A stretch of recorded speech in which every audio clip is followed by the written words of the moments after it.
Good morning, Principal Chalmers. I got your message about the IEP meeting for Jason. I thought I'd come by and discuss it with you in person. Yes, I wanted to fill you in since you were not in the meeting. Okay, what can you tell me about the student? Jason is a junior who is interested in pursuing a career in art and would like to go to BSU after graduation. In the past, he has needed help with time management and schoolwork completion, along with some personal hygiene issues. What do you know about his home life? Any idea what might be contributing to this behavior? Since his mom passed away in a car accident 2 years ago, he's had more trouble at school. He even refuses to ride in cars and has developed some aggressive behaviors. Is this the first year he was on an IEP? No, he had an IEP done last year, so this was his IEP review. Why did the team feel that he needed to remain on the IEP? Although Jason has been receiving acceptable grades, he continues to rely on the study skills class for the additional time he needs to complete assignments and stay organized. The team felt that it was critical that Jason continue to work on his personal goals as well as his transition plan in order to facilitate his post-secondary plans. Who was at the IEP meeting? I was there as the district representative, along with Jason and his dad, Mary, the special education teacher, and Albert, one of his general education teachers. Also the school counselor and Jason's vocational rehabilitation coordinator. Sounds like a party. How did Jason and his dad participate?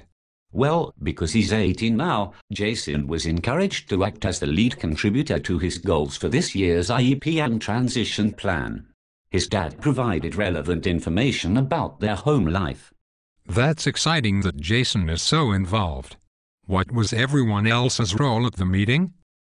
My job as the district rep was to be a resource regarding the general education curriculum.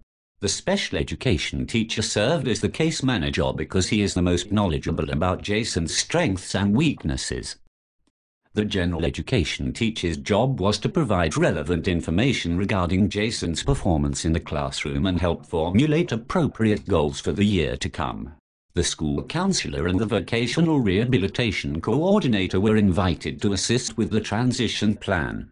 Okay, sounds good. I noticed that there were some changes that you made from last year. Can you go over those and explain why you made them?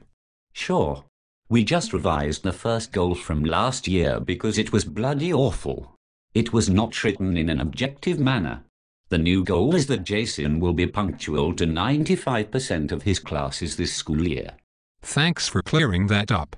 What about the second goal? Jason's second IEP goal is to work independently to complete assignments with less than 4 active assistance inputs from the teacher per class period. When he works independently, Jason often looks busy but completes little work. We also rewrote the evaluation procedure to provide a more objective method for measuring his progress. Jason suggested that his teachers redirect him to appropriate behavior when necessary. I'm really glad that Jason participated in the meeting. I agree. He really opened up, even expressing some discomfort over being corrected publicly. He asked that his teachers approach him privately about behavior concerns, so we added that as an accommodation. That sounds great. And goal 3. Jason's third goal is to monitor his own task-oriented performance in the general education classrooms. We have revised this goal to encourage Jason to complete his work during each class period instead of saving it for the study skills class time.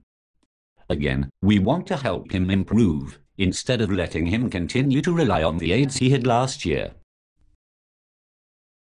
Is there an accommodation to help Jason accomplish that? Great question. In order to help Jason monitor his own progress, he will be provided with an assignment sheet checklist. You will also notice that we made some changes to Form 450G. As you know, the accommodations are in place to ensure that we take appropriate measures to support Jason in attaining his goals. The changes we made brought the specific language describing the IEP accommodations into compliance with the Idaho State Department of Education.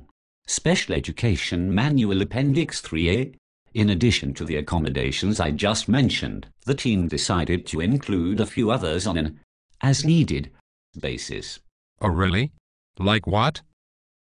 The team agreed Jason could benefit from extra time for completion on difficult assignments and exams. Jason also agreed to a behavioral contract in order to manage his behavior in pursuit of his goals. In order to support this contract, a quiet area will be provided and his teachers will be encouraged to reinforce Jason's positive behaviors. That all sounds great. This is the best IEP this district has ever seen. Proud, Master Yoda would be. Let me know what I can do to help and keep me updated.